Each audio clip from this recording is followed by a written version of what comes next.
Taste the Daily. ஆவடியில் குப்பை கிடங்கு இருக்கும் பகுதியில் நாள் ஒன்றுக்கு 10 லாரிகள் வந்து செல்வதால் விபத்துக்கள் ஏற்படும் அபாயம் உள்ளதாக பொதுமக்கள் குற்றம் சாட்டியுள்ளனர். கரியப்பா நகர் அருகே உள்ள குப்பை கிடங்கை குப்பைகள் தரம் பிரிக்கும் பகுதியாக உருவாக்க மாநகராட்சி முயற்சித்து வருகிறது. இதனால் நோய் தொற்று ஏற்பட வாய்ப்பு உள்ளதாகவும், குறுகலான அப்பகுதியில் நாள் ஒன்றுக்கு 10 லாரிகள் வந்து செல்வதால் விபத்துக்கள் ஏற்படும் அபாயம் உள்ளதாகவும் கூறி பொதுமக்கள் சாலை மறியலில் ஈடுபட்டனர். இதனைத் தொடர்ந்து கழக சிறுபான்மை பிரிவு செயலாளர் அப்துல் ரஹீம் போராட்டத்தில் ஈடுபட்ட மக்களை சந்தித்து குறைகளை கேட்டறிந்தார். செங்கல்பட்டு மாவட்டம் மறைமலை நகர் காவல் நிலையத்தில் குவிந்துள்ள நூற்றுக்கணக்கான வாகனங்களால் விஷப்பூச்சிகள் ஆபத்து ஏற்பட்டுள்ளது. கொலை, கொள்ளை, வழிப்பறி, விபத்து உள்ளிட்ட பல்வேறு குற்ற வழக்குகளில் தொடர்புடைய இருசக்கர வாகனங்கள் மற்றும் ஷேர் ஆட்டோக்கள், 4 சக்கர வாகனங்கள் என 500க்கும் மேற்பட்ட வாகனங்கள் துருப்பிடித்த நிலையில் பல ஆண்டுகளாக காவல் நிலைய வளாகத்தில் நிறுத்தப்பட்டுள்ளன. புதர் மண்டி, அடிக்கடி பாம்பு உள்ளிட்ட விஷப்பூச்சிகள் வந்த வண்ணம் உள்ளதால் வாகனங்களை பாதுகாப்பான இடத்திற்கு கொண்டு செல்லவோ அல்லது ஏலத்தில் விடவோ வேண்டுமென பொதுமக்கள் வலியுறுத்தியுள்ளனர். மதுரை அழகர் கோவிலில் விலங்குகள் பலியிடுவதற்கு தடை கோரிய வழக்கு தொடர்பாக தமிழக அரசு பதிலளிக்க உயர்நீதிமன்ற மதுரை கிளை உத்தரவிட்டுள்ளது. அழகர் கோவில் வளாகத்தில் விலங்குகள் பலியிடுவதற்கு நிரந்தரமாக தடை விதிக்கவும், பலிக்கூடங்களை நிரந்தரமாக மூடவும், கோயிலை சுற்றியுள்ள பகுதிகளில் இறைச்சி கடைகளை மூடவும் உத்தரவிடக் கோரி உயர்நீதிமன்ற மதுரை கிளையில் மனு தாக்கல் செய்யப்பட்டது. இதனை விசாரித்த நீதிபதிகள், தமிழ்நாடு முழுவதும் எத்தனை விலங்கு வதை கூடங்கள் செயல்பாட்டில் உள்ளன எனவும், விலங்குகள் வதை செய்யப்படும் முன்பு கால்நடை மருத்துவரிடம் சான்றிதழ் பெறும் வழக்கம் நடைமுறையில் உள்ளதா என்பது குறித்தும் அறிக்கை தாக்கல் செய்ய தமிழக அரசுக்கு உத்தரவிட்டனர். கோவை மாவட்டம் அன்னூர் அருகே குன்னத்தூராம்பாளையத்தில் குடியிருப்பு பகுதியில் நிறுத்தி வைக்கப்பட்டிருந்த காரை கும்பல் ஒன்று திருடி சென்ற சிசிடிவி காட்சி வெளியாகி அதிர்ச்சியை ஏற்படுத்தியுள்ளது. பார்க்கிங் பகுதியில் விஜயகுமார் என்பவர் நிறுத்தி வைத்திருந்த காரை கும்பல் ஒன்று திருடி சென்றுள்ளது. தமிழகத்தில் சட்டம் ஒழுங்கு சந்தி சிரிக்கும் நிலையில் ஸ்டாலின் அரசு நிரந்தர டிஜிபியை நியமிக்காமல் திணறுவதே இதற்கு காரணம் என பொதுமக்கள் குற்றம் சாட்டுகின்றனர். சிவகங்கை மாவட்டம் மானாமதுரை அருகே உள்ள களியநேந்தல் கிராமத்தில் அடிப்படை வசதிகள் இல்லாமல் பொதுமக்கள் அவதியடைந்து வருகின்றனர். இந்த கிராமத்தில் மாதத்திற்கு ஒருமுறை மட்டுமே குடிநீர் வருவதால் ஊருக்குள் உள்ள குளத்திலிருந்து சுகாதாரமற்ற தண்ணீரை எடுத்துக் குடிக்கும் நிலைக்கு மக்கள் தள்ளப்பட்டுள்ளனர். மேலும் சாலை வசதியும் மிகவும் மோசமான நிலையில் உள்ளதால் ஏராளமானோர் ஊரை காலி செய்து வேறு இடங்களுக்கு குடிபெயர்ந்து வரும் நிலையில் இதுதான் ஸ்டாலின் கூறும் உள்ளாட்சியில் நல்லாட்சியா என கேள்வி எழுந்துள்ளது. சேலம் மாவட்டம் ஏற்காட்டில் பனிமூட்டம் அதிகமாக காணப்பட்டதால் பள்ளி மாணவர்கள் மற்றும் பொதுமக்கள் கடும் அவதிக்குள்ளாகினர். காலை 9 மணிக்கு பிறகும் சாலையில் நடந்து செல்பவர்கள் கூட தெரியாத அளவிற்கு பனிமூட்டம் இருந்ததால் வாகன ஓட்டிகள் முகப்பு விளக்குகளை எரியவிட்டபடி சென்றனர். பனிமூட்டம் மற்றும் கடும் குளிரால் பொதுமக்கள் வீடுகளை விட்டு வெளியே வராததால் பெரும்பாலான சாலைகள் வெறிச்சோடி காணப்பட்டது. வழக்கத்தை விட இன்று பனிமூட்டம் அதிகமாக காணப்பட்டதால் பொதுமக்களின் இயல்பு வாழ்க்கை வெகுவாக பாதிக்கப்பட்டது. திருப்பூர் மாவட்டம் பல்லடம் அடுத்த கணபதிபாளையத்தில் அடிப்படை வசதிகள் செய்து தரக்கோரி பொதுமக்கள் சாலை மறியலில் ஈடுபட்டனர். இங்கு சிந்து கார்டன், திருக்குமரன் நகர், கற்பகம் கார்டன் உள்ளிட்ட பகுதிகளில் சாலை உள்ளிட்ட அடிப்படை வசதிகள் முறையாக செய்து தரப்படவில்லை என்ற குற்றச்சாட்டு உள்ளது. இதுகுறித்து பலமுறை புகார் அளித்தும் எவ்வித நடவடிக்கையும் எடுக்கப்படாததை கண்டித்து பொங்கலூர் திருப்பூர் சாலையில் பொதுமக்கள் மறியலில் ஈடுபட்டனர். மக்களுக்கான அடிப்படை வசதிகளை செய்து தராததுதான் ஸ்டாலினின் உள்ளாட்சியில் நல்லாட்சியா என விமர்சனம் எழுந்துள்ளது. தருமபுரி மாவட்டம் அரூர் அருகே பாதை ஆக்கிரமிக்கப்பட்டுள்ளதால் பாறாங்கற்கள் மீது ஏறி மாணவர்கள் பள்ளிக்கு சென்று வருகின்றனர். உடசல்பட்டி மக்கள் பல ஆண்டுகளாக பயன்படுத்தி வந்த பாதை ஆக்கிரமிக்கப்பட்டு பாறாங்கற்கள் போடப்பட்டுள்ளது. நீதிமன்றத்தில் தொடரப்பட்ட வழக்கில் பாதையில் உள்ள ஆக்கிரமிப்பை அகற்ற வேண்டுமென உத்தரவிட்டும் அப்பகுதி வழியாக செல்லக்கூடாது என ஆக்கிரமிப்பாளர்கள் எதிர்ப்பு தெரிவித்து வருகின்றனர். இதனால் பள்ளிக்கு செல்லும் சிறுவர்கள் பாறாங்கற்கள் மீது ஏறி தவழ்ந்து செல்லும் நிலையில் ஆக்கிரமிப்பை அகற்ற வருவாய்த்துறையினர் நடவடிக்கை எடுக்க வேண்டும் என கோரிக்கை எழுந்துள்ளது. தூத்துக்குடி மாவட்டம் ஆதிச்சநல்லூரில் சேதமடைந்த நிலையில் உள்ள கிராம நிர்வாக அலுவலகம் சீரமைக்கப்படாததற்கு பொதுமக்கள் கண்டனம் தெரிவித்திருக்கின்றனர். முழுவதும் சேதமடைந்து கம்பிகள் வெளியே தெரியும் அளவில் இருக்கும் கட்டிடத்தில் மழைக்காலங்களில் சுவர்களின் வழியாக நீர்க்கசிவு இருப்பதாகவும் தெரிவிக்கப்பட்டுள்ளது. இடிந்து விழும் ஆபத்தான நிலையில் உள்ள கிராம நிர்வாக அலுவலகத்தை சீரமைக்க கோரி பலமுறை மனு அளித்தும் விடிய அரசின் மாவட்ட நிர்வாகம் நடவடிக்கை எடுக்கவில்லை என கிராம மக்கள் சாடியுள்ளனர். தேர்தல் வாக்குறுதிகளை நிறைவேற்றாத விடியா திமுக அரசை கண்டித்து தமிழ்நாடு ஓய்வு பெற்ற பள்ளி கல்லூரி ஆசிரியர் நலச்சங்கத்தினர் தர்ணா போராட்டத்தில் ஈடுபட்டனர். சிவகங்கை அரண்மனை வாசல் முன்பு நடைபெற்ற இந்த போராட்டத்தில் 70 வயது நிரம்பிய ஓய்வூதியதாரர்களுக்கு 10% ஓய்வூதியத்தை உயர்த்தி வழங்க வேண்டும், இலவச மருத்துவ உதவி திட்டம், குடும்ப பாதுகாப்பு நிதி 2 லட்சம் ரூபாய் வழங்க வேண்டும் உள்ளிட்ட 5 அம்ச கோரிக்கைகளை வலியுறுத்தி விடியா அரசுக்கு எதிராக கண்டன முழக்கம் எழுப்பப்பட்டன. ராமநாதபுரம் மாவட்டம் வழுதூர் அருகே ONGC திட்டத்திற்காக எரிவாயு குழாய் பதிக்கும் பணிக்கு எதிர்ப்பு தெரிவித்து மாவட்ட ஆட்சியரிடம் விவசாயிகள் மனு அளித்தனர். வழுதூர் பகுதியில் உள்ள விவசாய நிலங்களில் ONGC நிறுவனம் எரிவாயு குழாய் பதிக்கும் பணிக்கான முயற்சிகளை தீவிரப்படுத்தி உள்ளதாக கூறப்படுகிறது. இதனால் நிலத்தடி நீர் மாசுபட்டு சாகுபடி பாதிக்கப்படும் என கூறி காவிரி, வைகை, கிருதுமாள், குண்டாறு இணைப்பு கால்வாய் நீர்ப்பாசன விவசாய கூட்டமைப்பு சங்கத்தினர் ஆட்சியரிடம் மனு அளித்தனர். ஆளும் கட்சியினரின் ஆதரவின்றி இது சாத்தியமில்லை என்றும் தொடர்ந்து பல்வேறு போராட்டங்களில் ஈடுபட போவதாகவும் விடியா அரசுக்கு எச்சரிக்கை விடுத்தனர்.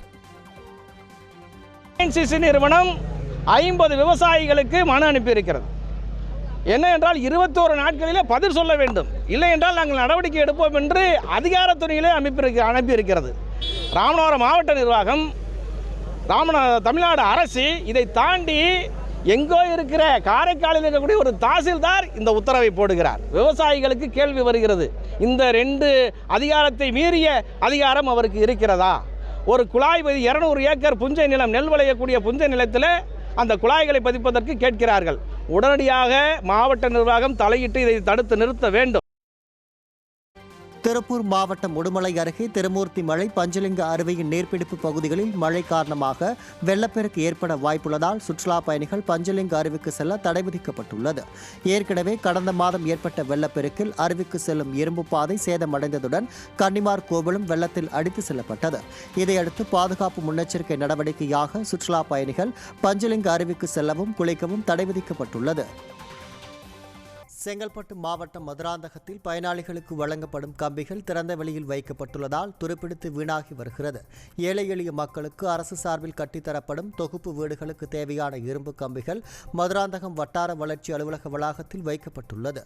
திறந்த வெளியில் மண் தரையில் கம்பிகளை வைத்திருப்பதால் மழையில் நனைந்து கம்பிகள் துருப்பிடித்து வீணாகி வருகிறது. இந்த கம்பிகளை பயன்படுத்தி வீடு கட்டினால் கட்டிடத்தின் உறுதித்தன்மை எப்படி இருக்கும் என கேள்வி எழுப்பியுள்ள பொதுமக்கள் ஷெட் அமைத்து கம்பிகளை பாதுகாக்க வேண்டுமென வலியுறுத்தியுள்ளனர். சேலம் மாநகராட்சி கிச்சிப்பாளையம் பகுதியில் கொட்டப்படும் இறைச்சி கழிவுகள் முறையாக அகற்றப்படாததால் நோய் தொற்று ஏற்படும் அபாயம் உள்ளதாக பொதுமக்கள் அச்சம் தெரிவித்துள்ளனர். கருவாட்டு பாலம் சாலை பகுதியில் கொட்டப்படும் இறைச்சி கழிவுகள் அவ்வப்போது அகற்றப்படாததால் கடும் துர்நாற்றம் வீசி அவதியுறுவதாக பொதுமக்கள் வேதனை தெரிவித்துள்ளனர். இதனால் நோய் தொற்று ஏற்படும் அபாயம் உள்ளதாகவும் குப்பை தொட்டிகளில் கொட்டப்படும் குப்பைகளை அகற்ற இயலாத விடியா அரசின் மாநகராட்சி நிர்வாகம் இருந்து என்ன பயன் என பொதுமக்கள் சரமாரியாக கேள்வி எழுப்பியுள்ளனர்.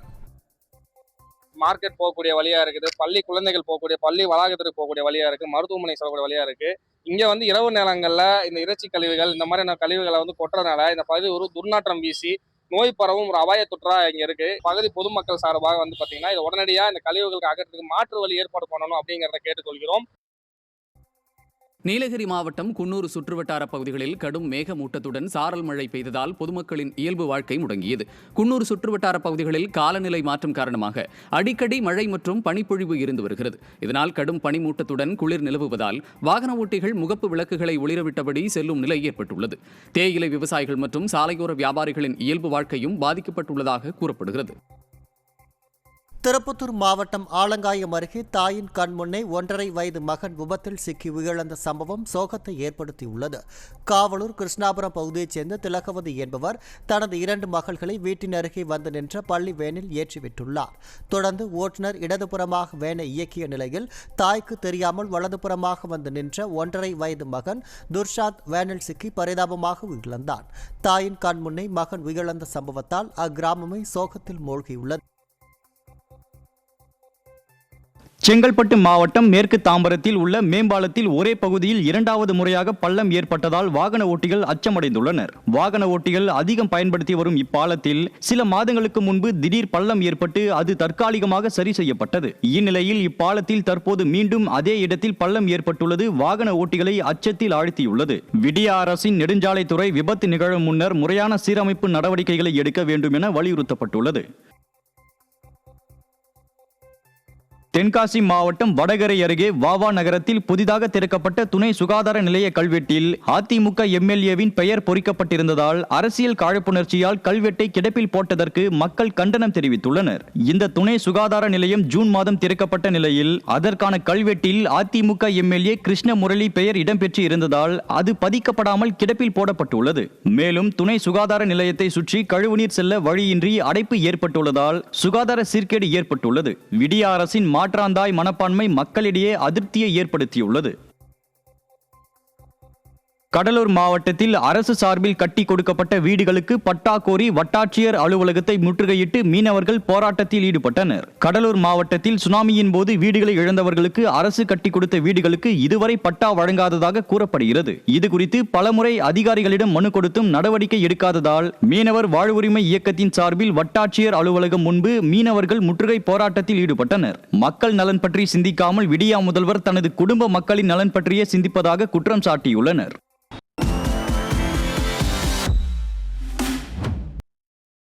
கொசஸ்தலை ஆற்றில் உபரி நீர் திறக்கும் போது திருவள்ளூர் மாவட்டம் எழில் நகரில் தண்ணீர் புகுவதை தடுக்க நடவடிக்கை எடுக்க வேண்டும் என அப்பகுதி மக்கள் மாவட்ட ஆட்சியரிடம் மனு அளித்துள்ளனர். பூண்டி சத்தியமூர்த்தி நீர்த்தேக்கத்தில் மழை காலங்களில் நீர்வரத்து அதிகமாக இருப்பதால் உபரி நீர் கொசஸ்தலை ஆற்றில் திறந்துவிடப்படுகிறது. இதனால் எழில் நகர் பகுதியில் தண்ணீர் புகுந்து மக்கள் கடும் சிரமத்தை சந்தித்து வருகின்றனர். கடந்த ஆண்டு பொன்னேரி காங்கிரஸ் எம்எல்ஏ துரை சந்திரசேகர் மேம்பாலம் கட்டி தருவதுடன் தண்ணீர் புகாதவாறு நடவடிக்கை எடுப்பதாக கடிதம் எழுதி கொடுத்துவிட்டு ஓராண்டாக எந்தவித நடவடிக்கையும் எடுக்க என அப்பகுதி மக்கள் குற்றம் சாட்டினர். எங்க ஊர்ல பாத்தீங்கன்னா வருஷம் கொசஸ்தலை ஆற்றுல இருந்து பூண்டி டேம் திறந்து விட்டாங்களா, கொசஸ்தலை ஆற்று வழியா எல்லா தண்ணியும் எங்க ஊர் உள்ள வந்துடும். அதாவது விச்சூர் புதுநகர் வழியா எழில்நகர் கிராமத்துள்ள வந்துடும். அதில் பார்த்தீங்கன்னா வருஷம் இதே மாதிரி நடந்துட்டு இருந்தது. போன வருஷம் நம்ம பொன்னேரி தொகுதி எம்எல்ஏ துரை சந்திரசேகர் வந்து எங்களுக்கு கைப்பட லெட்டர் எழுதி கொடுத்து வாக்குறுதி கொடுத்து அவர் கொடுத்த லெட்டர் எங்ககிட்ட இருக்குது. நாங்கள் வந்து அடுத்த வருஷத்துக்குள்ளே உங்களுக்கு வந்து ஒரு வந்து பிரிட்ஜு கட்டி அந்த பிரிட்ஜ் வழியாக தண்ணி போகிறதுக்கான வழியை ஏற்படுத்தி தரோம் அப்படின்னு சொல்லி துரை சந்திரசேகர் வந்து எங்களுக்கு கைப்பட லெட்டர் எழுதி கொடுத்தாரு. அவர் எழுதி கொடுத்த லெட்டர் எங்கள் கையில் இருக்குது. இதுக்கப்புறம் நிறைய பிடிஓக்கள் வந்தாங்க, நிறைய அங்கே இருக்கிற எல்லா கிராம நிர்வாகிகள் எல்லாருமே வந்து பார்த்தாங்க. ஆனால் அதுக்கு முறையான தீர்வு எங்களுக்கு கிடைக்கல. கடலூர் மாவட்டம் விருத்தாச்சலம் அருகே சத்தியவாடி கிராமத்தில் உள்ள மேல்நிலை நீர்த்தேக்க தொட்டி சேதமடைந்து உடைந்து விழும் நிலையில் உள்ளதால் அப்பகுதி மக்கள் அச்சமடைந்துள்ளனர். சத்தியவாடி கிராமத்தில் உள்ள மேல்நிலை நீர்த்தேக்க தொட்டியின் தூண்கள் சேதமடைந்தும் சிமெண்ட் பூச்சிகள் பெயர்ந்து சேதமடைந்துள்ளன. மேலும் இந்த தொட்டி எப்போது வேண்டுமானாலும் இடிந்து விழும் நிலையில் உள்ளதால் பொதுமக்கள் அச்சமடைந்துள்ளனர். இதுகுறித்து அதிகாரிகளும் எந்த நடவடிக்கையும் எடுக்கவில்லை எனவும் மக்கள் வேதனை தெரிவித்துள்ளனர். திறனற்ற திமுக அரசு மக்கள் நலனில் அக்கறை இல்லாமல் செயல்படுவதாக மக்கள் குற்றம் சாட்டியுள்ளனர். சத்தியவாடியில் உள்ள வாட்டர் டேங்க் ரொம்ப சிதிலம் அடைஞ்சலாம் இருக்குது. கட்டி சுமார் 25 ஆண்டுகள் ஆகும். தூணுகள் எல்லாம் வீரல் விட்டு ரொம்ப இடி கண்டிஷனில் இருக்குது. இது சம்மந்தமாக கிளர்க்குக்கோ அது சம்மந்த அதிகாரிக்கோ தெரியப்படுத்தணும். வந்து பார்த்துட்டு அதில் உள்ள சைடில் உள்ள மரத்தை கழிச்சிட்டு போகிறாங்க. அந்த டேங்கு சரியான தீர்வு கொடுக்கல. இந்த மழைக்கே தாங்குமா என்னன்னு தெரியல, ரொம்ப சிதிலம் அடைஞ்ச நிலையில் இருக்குது. இந்த டேங்க் வந்து சீக்கிரம் இடிச்சிட்டு ஊர் பொதுமக்களுக்கு எந்த ஒரு அசம்பாவிதம் நடக்காமல் டேங்கை வந்து அப்புறப்படுத்திவிட்டு புது டேங்க் கட்டி தருமாறு ஊர் பொதுமக்கள் சார்பாக கேட்டுக்கொள்கிறோம். இந்த சம்மந்தமாக எந்த அதிகாரிகிட்ட சொன்னமோ அந்த அதிகாரி மேலாம் நடவடிக்கை எடுக்கணும்.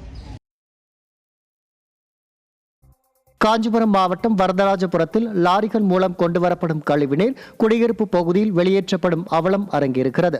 வண்டலூர் மீஞ்சூர் வெளிவட்ட சாலையோரம் உள்ள பிபி கார்டன் பகுதியில் டேங்கர் லாரிகளில் கொண்டுவரப்படும் கழிவுநீர் வெளியேற்றப்படுகிறது. இதனால் அங்கு கடும் துர்நாற்றம் வீசுவதுடன் அக்கழிவுநீர் அடையாறு கிளை கால்வாயிலும் கலந்து சுகாதார சீர்கேடு ஏற்படுகிறது. இதுகுறித்து வீடியோ ஆதாரங்களுடன் புகார் அளித்தும் விளம்பரமாடல் அரசு நடவடிக்கை எடுக்காமல் பொழுதை போக்குவதாக மக்கள் குற்றம் சாட்டியுள்ளனர். உங்களுக்கு ஸ்மெல் வருதா இல்லையாண்ணா இதில்? ஏன்னா இப்படி பண்ணுறீங்க? நான் இவ்வளோ ஸ்மெல்லு வருது சாதா தண்ணி நீங்கள் அசால்ட்டாக சொல்கிறீங்க. எப்படின்னா இதில் ஊற்ற முடியும்?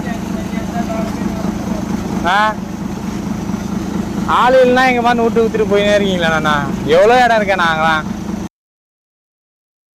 புவனகிரி அருகே சித்தேரி கிராமத்தில் சாலை மற்றும் குடியிருப்பு பகுதியில் மழைநீர் தேங்கி நிற்பதாக பொதுமக்கள் புகார் அளித்துள்ளனர். கடலூர் மாவட்டம் குறிஞ்சிப்பாடி புவனகிரி செல்லும் கிராமப்புற சாலைகளில் சிறு மழை பெய்தாலும் தண்ணீர் தேங்கி நாள் கணக்கில் வடியாமல் உள்ளதாகவும் இதனால் நோய் தொற்று பரவுதல் விஷ ஜந்துக்கள் தீண்டும் அபாயம் உள்ளதாக பொதுமக்கள் அச்சமடைந்துள்ளனர். விடியா திமுக அரசின் அலட்சியத்தால் மக்கள் அவதிப்படுவது தொடர்கதையாகி வருவதாக குற்றம் சாட்டப்படுகிறது.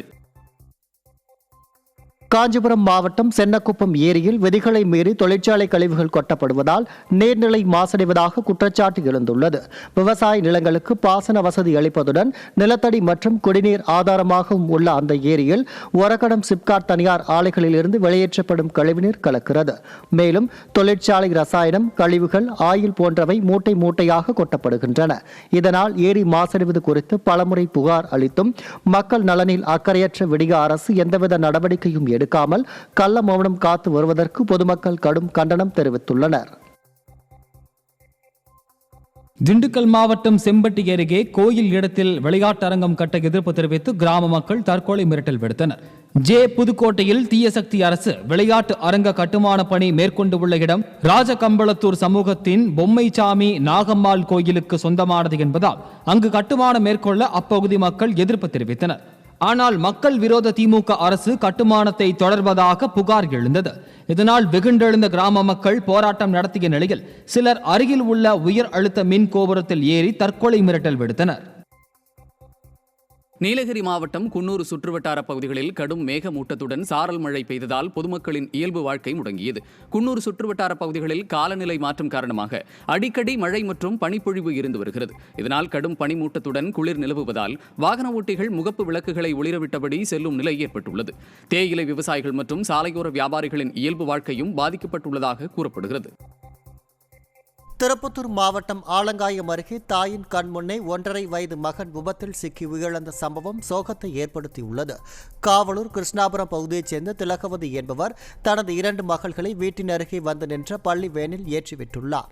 தொடர்ந்து ஓட்டுநர் இடதுபுறமாக வேனை இயக்கிய நிலையில் தாய்க்கு தெரியாமல் வலதுபுறமாக வந்து நின்ற 1.5 வயது மகன் துர்ஷாந்த் வேனில் சிக்கி பரிதாபமாக உயிரிழந்தார். தாயின் கண் முன்னே மகன் உயிரிழந்த சம்பவத்தால் அக்கிராமமே சோகத்தில் மூழ்கியுள்ளது.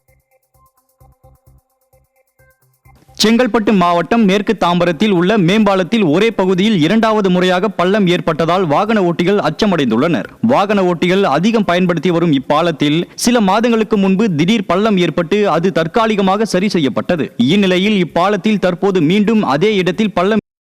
புதுக்கோட்டை மாவட்டம் மறந்தாங்கியில் நமக்கு நாமே திட்டத்தின் கீழ் முறையாக திட்டமிடுதல் இல்லாமல் அமைக்கப்படும் வாய்க்காலால் குடிநீரில் சாக்கடை நீர் கலந்து வருவதாக பொதுமக்கள் குற்றம் சாட்டியுள்ளனர். களப்பக்காடு NGO காலனியில் குடிநீர் குழாய் அருகில் கழிவுநீர் செல்ல விடியா திமுக அரசு நகராட்சி நிர்வாகம் கழிவுநீர் கால்வாய்களை அமைத்து வருகிறது. இந்த வாய்க்கால்களில் கழிவுநீர் செல்லாமல் தேங்கி இருப்பதுடன் குடிநீர் வாழ்வுகளில் வழியாக சாக்கடை நீர் கலந்து வருவதால் குடிநீரை பயன்படுத்த முடியாத நிலை உள்ளதாக அப்பகுதி மக்கள் வேதனை தெரிவித்துள்ளனர். தூத்துக்குடி மாவட்டம் கோவில்பட்டி அருகே தனது இடத்தில் பூங்கா அமைப்பதை தடுக்க முயன்ற பெண் மீது தாக்குதல் நடத்திய சம்பவம் அப்பகுதியில் பரபரப்பை ஏற்படுத்தியுள்ளது. நாலாட்டின் புதூரைச் சேர்ந்த பொன்னுலட்சுமி என்பவருக்கு சொந்தமான இடத்தில் அரசு சார்பில் பூங்கா அமைக்க திட்டமிடப்பட்டது. இதை எதிர்த்து பொன்னுலட்சுமி நீதிமன்றத்தில் வழக்கு தொடுத்த நிலையில் மீண்டும் அரசு சார்பில் இவரது இடத்தில் சுப்புராஜ் என்பவர் பூங்கா அமைக்கும் பணியை துவக்கியுள்ளார். இதை தடுக்க முயன்ற பொன்னுலட்சுமியை சுப்புராஜ் மற்றும் சிலர் சேர்ந்து தாக்கியுள்ளனர். கொள்ளை மாடல் திமுக அரசு தனி நபரின் இடத்தை ஆக்கிரமித்து பூங்கா அமைக்க முயற்சிக்கிறது என மக்கள் குற்றம் சாட்டியுள்ளனர். அந்த இடத்த காப்பாற்றணுங்கிறதுக்காக முந்தானத்தை அவங்க திருப்பி வேலை பார்க்குறாங்கன்னு போலீஸில் சொன்னதுக்கு சிவில் மேட்ரு என்னால் முடியாதுன்னு சொன்னாங்க சார். சரின்னு சொல்லிட்டு நான் என் இடத்த கல்லடிப்போம் அப்படின்னு பாதுகாக்கணும் இடத்த அப்படின்னு கல்லடிக்க போனதுக்கு என்னை இழுத்து தெருவெல்லாம் இழுத்து சார் அடின்னு அடிச்சு சார் சித்திரவதை பண்ணுறாங்க சார். அடிச்சிருவேன், கொன்றுவேன், மிரட்டுருவேன், அது அப்படி என்னென்னமோ பேசுகிறாங்க சார். அவங்க பேசுகிற பாஷை கூட எனக்கு சொல்ல தெரியல சார். கடலூர் மாவட்டம் விருத்தாச்சலம் அருகே குண்டும் குழியுமாக இருந்த சாலையில் மழைநீர் தேங்கி சேரும் சகதியுமாக மாறியதால் வாகன ஓட்டிகள் கடும் அவதியடைந்துள்ளனர். கருவேப்பிலங்குறிச்சியில் இருந்து பேரலையூர் கிராமத்திற்கு செல்லும் சாலை சிதலமடைந்து குண்டும் குழியுமாக உள்ளது. தற்போது சாலை முழுவதும் மழைநீர் தேங்கி சேரும் சகதியுமாக உள்ளதாகவும் இதனால் நோய் தொற்று அபாயம் ஏற்பட்டுள்ளதாகவும் பொதுமக்கள் வேதனை தெரிவித்துள்ளனர். விடியா ஸ்டாலின் அரசின் அலட்சியத்தால் சாலைகள் சீரமைக்கப்படாமல் உள்ளதாக குற்றச்சாட்டு எழுந்துள்ளது. கோவையில் வாடிக்கையாளரிடம் ரசீது கொடுக்காமல் 2 லட்சம் ரூபாயை மோசடி செய்த ரியல் எஸ்டேட் நிறுவனத்தின் முன்னாள் பெண் ஊழியர் சிக்கினார். தடாகம் சாலையில் உள்ள ரியல் எஸ்டேட் நிறுவனத்தில் பணிபுரிந்த மரியமோல் என்கிற கலைச்செல்வி சரியாக பணிக்கு வரவில்லை என அவரை வேலையில் இருந்து நீக்கப்பட்டுள்ளார். இந்த நிலையில் வாடிக்கையாளர் ஒருவர் தன்னிடம் மரியமோல் 2 லட்சம் பணத்தை பெற்றுக்கொண்டு ரசீது தரவில்லை என கூறியதை அடுத்து அவர் 2 லட்சம் பணத்தை பெற்று மோசடி செய்தது தெரியவந்தது. விடியா அரசின் ஏவல் துறை மீது சிறிதும் பயமில்லாததால் பெண்களும் மோசடியில் ஈடுபடும் நிலைக்கு வந்துவிட்டதாக மக்கள் குற்றம் சாட்டினர்.